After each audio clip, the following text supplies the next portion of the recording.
हमने एक all party delegation बनाई ऑपरेशन सिंदूर के बाद।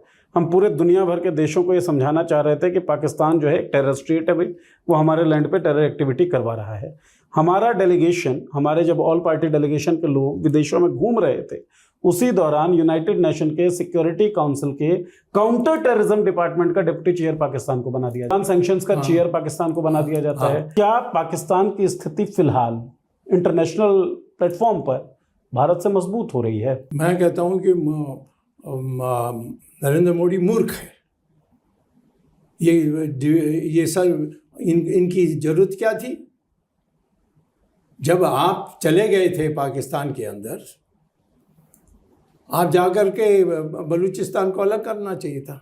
बलूचिस्तान तो इतने सालों से मेरे से कितने बलूचीज आकर मिलकर गए, साहब आप किसी तरीके से हमें अलग कर दो, हम तो शिया हैं, हम इन सुन्नी के बीच में रह नहीं सकते। पर आश्चर्यजनक है कि वहाँ जो बाकी सुन्नी के जो प्रांत हैं वो भी अलग होने चाहते हैं, सिर्फ पंजाब के लोग नहीं अलग होने चाहते। तो क्यों आपने उसको नहीं देखा? आप कहते हो कि ये हो गया, हमने कुछ नहीं किया। अभी तो और जैसे अमेरिका ने विसल मारी, ये साहब बैठ गए। अमेरिका के सामने आप कह रहे हैं कि हमारे जो प्रधानमंत्री हैं वो डरपोक हैं। चाइना ने पाकिस्तान का खुलेआम सपोर्ट किया, समर्थन किया। जानता हूँ। श्रीलंका से लेकर बांग्लादेश तक चाइना अपने आप को मजबूत कर रहा है। नेपाल के साथ भी हमने बॉर्डर टेंशन देखा। पड़ोस इतना कैसे गड़बड़ हो गया हमारा? क्योंकि तुम डरपोक हो। चाइना को कह सकते हो, लाल आंखें तो दिखा ही रहे थे। लाल दिखाया किसको? तुम्हें दिखाया, अखबार वालों को दिखाया। हम किसी चाइना को तो नहीं दिखाया। चाइना को कहेगा तो जब चाइना बोलेगा कि जब तुम मुख्यमंत्री थे, तुमने जो भी किया उसका हमारे पास वीडियो है, वो दे देंगे।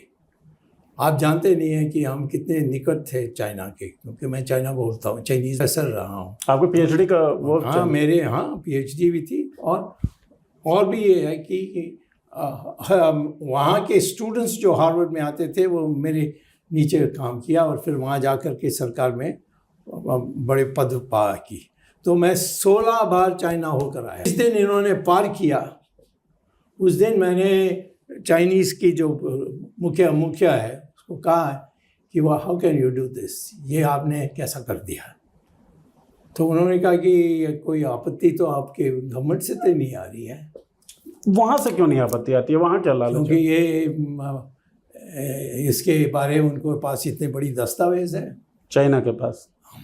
आप कह रहे हैं अमेरिका के पास भी डॉक्यूमेंट्स हैं, चाइना के पास भी? इसीलिए दोनों के सामने कुछ नहीं बोल सकता।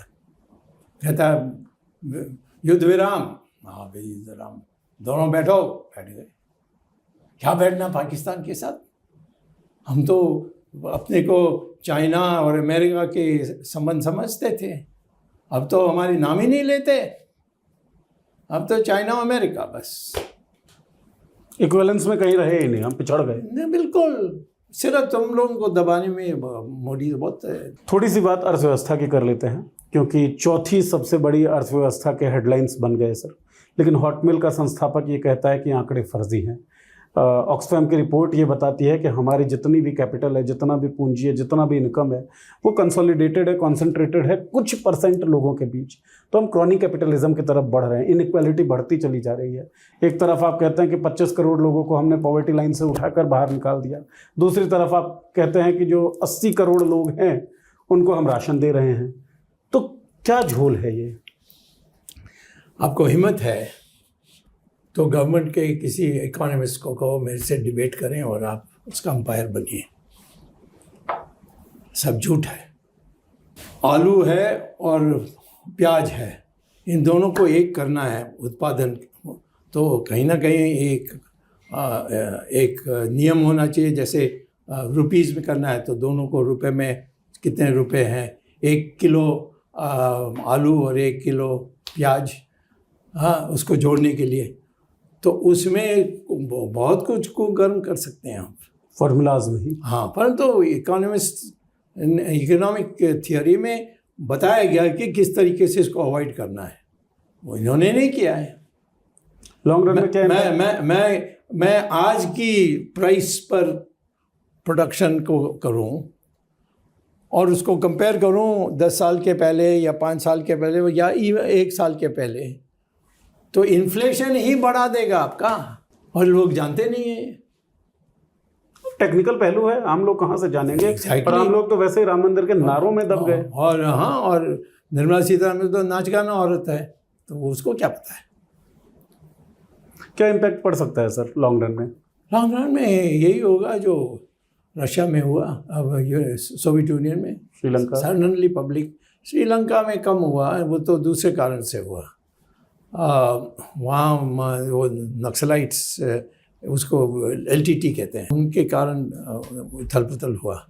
परंतु इकोनॉमिक कारण से एक उपद्रव हो, वो अभी बहुत दिन से सब लोग, क्योंकि UN का है, वर्ल्ड बैंक का है, ये सारी चीज़ों का प्रभाव में वो उसको बैलेंस कर देते हैं। पर हम तो बहुत बड़े देश हैं ना, वास्तव में हमारी जो GDP है वो चाइना से ज़्यादा है। परंतु मेरी कैलकुलेशन पुस्तक में है एक, India China comparison, university of Chicago का पब्लिकेशन, और जो मैंने उस पुस्तक को छापा उसके बाद जो माओसेतुंग के बाद जो तक शॉपिंग आए, उन्होंने ढूंढ के मुझे निमंत्रण किया कि आप मिलने के लिए आओ। तो मैं गया, तो उन्होंने इस पर बात की थी। फिर जाते समय उन्होंने कहा कि हमें कुछ देना चाहिए आपको। नहीं, अच्छा हाँ देना चाहिए। तो क्या चाहिए? मैंने कहा कैलाश मानसरोवर खोलो। हाँ, ये क्रेडिट आपका जाता है। हाँ, नहीं किसी और के लिए नहीं करता, पर क्योंकि मैंने इनके लिए ये वर्ल्ड बैंक में इसकी स्तर को बढ़ा दी, तो उसीलिए उन्होंने मुझे एक क्या कहते उसको, एक प्राइस जैसा। सदर्न स्टेट्स और नॉर्दर्न स्टेट्स, उनके बीच भी कॉन्फ्लिक्ट और विवाद बहुत बढ़ता हुआ कई बार दिखता है। कुछ नहीं, थप्पड़ देंगे, कोई भी तोड़ने की बात करेगा ना, और 5 मिनट। लेकिन सर हिंदी इम्पोजिशन वाला जो मामला, अरे हिंदी पोजीशन पे सब हिंदी पढ़ते हैं। तमिलनाडु, कर्नाटक में किसी के आपत्ति नहीं। डिलिमिटेशन जो होने वाला है उसका, वो डिलिमिटेशन ये मोदी कर रहा है। मोदी को पता नहीं क्या जल्दी है उसमें। जो अभी था हमारी जो उसको टाल के रखो। ये क्या जरूरत थी कि आज आप किसी प्रांत को छोटा करोगे, किसी प्रांत को बड़ा करोगे? मैं वही कहना चाहता हूँ, अगर डिलिमिटेशन होता है जनसंख्या के आधार पे होगा, नहीं होगा। लेकिन सरकार तो कह रही है। कहने दो, ये होने दो ना। सरकार ये रहेगी सितंबर के बाद, उसके बाद पूछो मुझे। मोदी सरकार गिर रही है। मोदी सरकार नहीं गिर रही है, मोदी गिर रहा है। सरकार रहेगी यही। और क्या, बीजेपी रहना चाहिए। हम तो कांग्रेस को कभी नहीं चाहेंगे।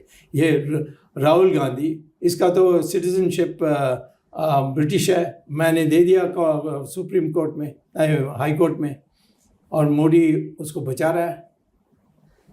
बहुत दिन से मोदी राहुल गांधी को बचा रहे हैं, आप ये कहना चाह रहे हैं? हाँ। अच्छा, मोदी गिर रहे हैं अगर आप कह रहे हैं, हाँ। तो यस और नो बताइएगा सर। हाँ। आ कौन रहे हैं, योगी आदित्यनाथ?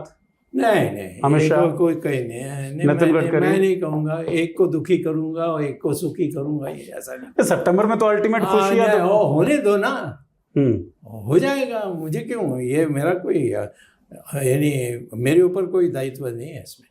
चलिए फाइनल क्वेश्चन एक लेते हैं सर। इकोनॉमिक स्तर पे आपने बताया कि भारत बहुत बड़े खतरे की तरफ बढ़ खतरे गया में है। सामरिक स्तर पे अगर हम वॉर फ्रंट पे बात करें, डिप्लोमेटिकली बात करें, तो भी हम पिछड़ रहे हैं। हाँ, क्योंकि चाइना में हम पीछे हो गए और उनको मैप भी बदल दी। ये जो 420 है हमारे फॉरेन मिनिस्टर, क्या उसका नाम? जयशंकर साहब। जयशंकर तो बड़े नामी और बड़े प्रभावशाली। तुम्हारे लिए, तुम्हें बुद्धू बनाने के लिए तो वो है नामी। तो क्या था मैं जानता हूँ क्या थे और क्यों था। जब मोदी चीफ मिनिस्टर थे, वो 10 बार गए।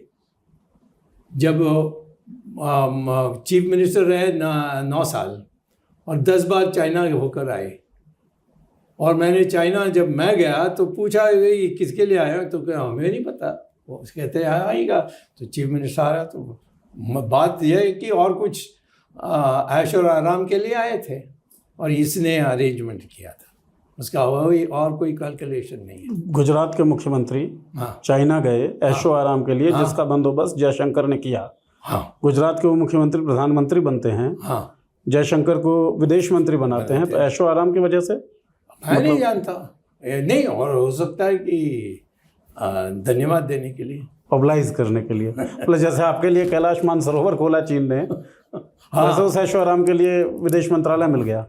या फिर तो मैंने उससे कुछ फायदा नहीं उठाया। ये तो सीधा आरोप आप सीधा लगा- आरोप क्या है, मैं सब जगह कहता हूँ, तुम लोग अब छपते नहीं हो, That's all। अच्छा, चलिए फाइनल कमेंट जो मैं सर अब आपसे- उनको बुलाकर मेरे सामने खड़ा करो, नहीं आएंगे डरपोक।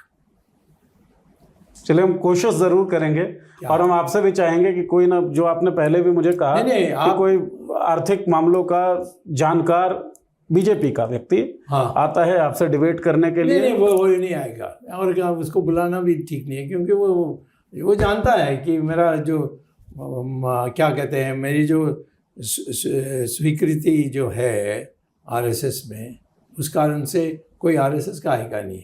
जो कल आया परसों आया, इसको तो मैं महत्व नहीं दूंगा। तो डॉक्टर सुब्रमण्यम स्वामी का ये कहना है कि देश में फिलहाल जितनी भी समस्याएं हैं, चाहे वो इंटरनल कॉन्फ्लिक्ट हो, चाहे वो इकोनॉमिक मोर्चे पे नाकामियां हो हमारी, चाहे वॉर फ्रंट पे जो भी चीज़ें हैं, बाउंड्री इशू जो भी है, वो सब सितंबर 2025 में बहुत कुछ सॉल्व होने वाला है। हमारी अपेक्षा है।